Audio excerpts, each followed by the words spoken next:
En la legislatura anterior al 96, antes del gobierno del Partido Popular, existía el Plan Meta, que era el plan primero de reducción de efectivos militares en las distintas guarniciones, en la cual Melilla fue una de las primeras, digamos, no perjudicada, pero sí de las primeras afectadas. Eso ya supuso dos cosas. Una, que no venían los reemplazos de soldados no profesionales, porque era un ejército, digamos, de reclutamiento, eran soldados no profesionales, en los cuales ya no tenían que venir a hacer jura de bandera, porque las juras de bandera se pusieron, como usted sabe, en los distintos acuartelamientos y campamentos de las distintas regiones de donde venían esos soldados. Por lo tanto, el que venía de Cádiz, permítame el paisanaje, pues iban a Camposoto y no podían ser destinados a Melilla. Los que venían de Morón, de Sevilla, pues tampoco venían a Melilla, iban a Morón. Eso fue ya un primer, digamos, estigma que se hizo sobre la repercusión social y económica de la ciudad. En segundo lugar, en el año 96 y en la legislatura del 96 a 2000, el gobierno del Partido Popular hace la nueva directiva de defensa nacional, en la cual el ejército pasa a ser profesional. Se suprime lisa y llanamente el servicio militar obligatorio.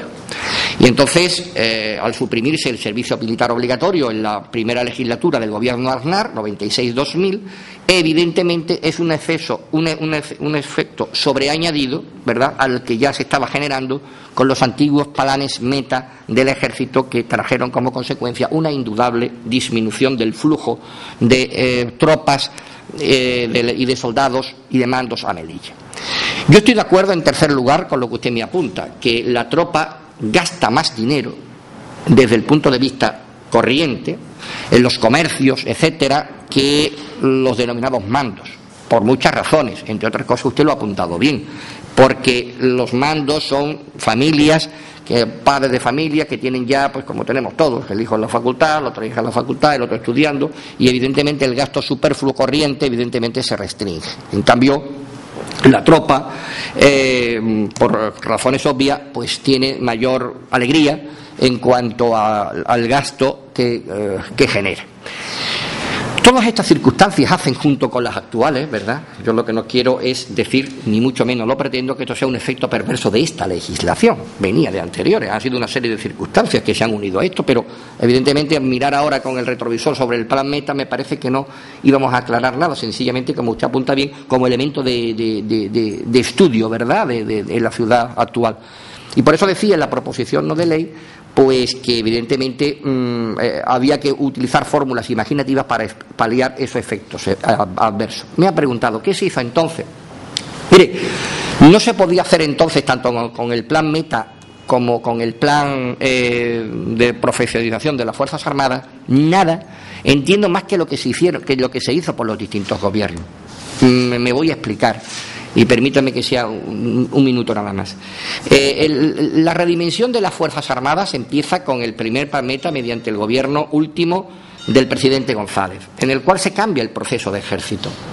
El proceso de ejército era un ejército antes grande, prácticamente parecía un ejército de ocupación, más que un ejército dispuesto a la defensa nacional, y que estaba prácticamente con unidades en todas las fuerzas, en todos los acuartelamientos de España. Cada ciudad tenía su propio acuartelamiento y cada capital de provincia tenía su gobierno militar. Entonces prácticamente, y había un gobernador militar de la plaza y provincia, que se decía entonces, de Cádiz, de Sevilla o de La Coruña.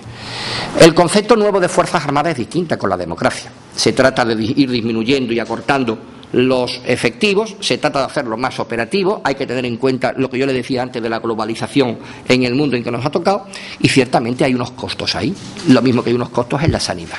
Entonces, ¿qué se podía hacer? Yo entiendo que, teniendo en cuenta una cosa y otra, yo creo que se hizo lo que se tenía que hacer, tanto para redimensionar lo de las Fuerzas Armadas, en cuanto a número de efectivos, porque además no era una cosa sola de Melilla, era una cosa sola del resto de España.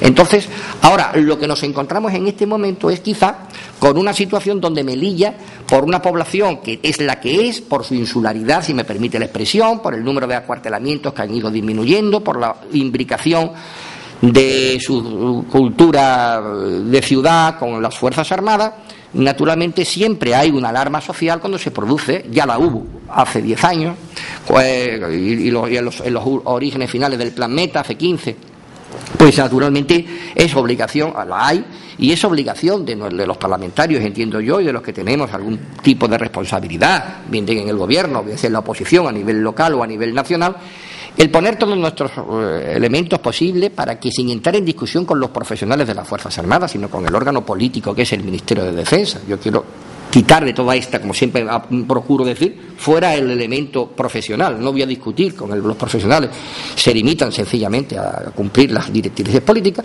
y entiendo que en el Parlamento es un buen sitio, una buena herramienta de trabajo, pues para en este momento, con las circunstancias que tenemos, pues intentar paliar los efectos, yo digo negativos, pero bueno, efectos secundarios que pudiera tratarse del plan de transición del Ejército.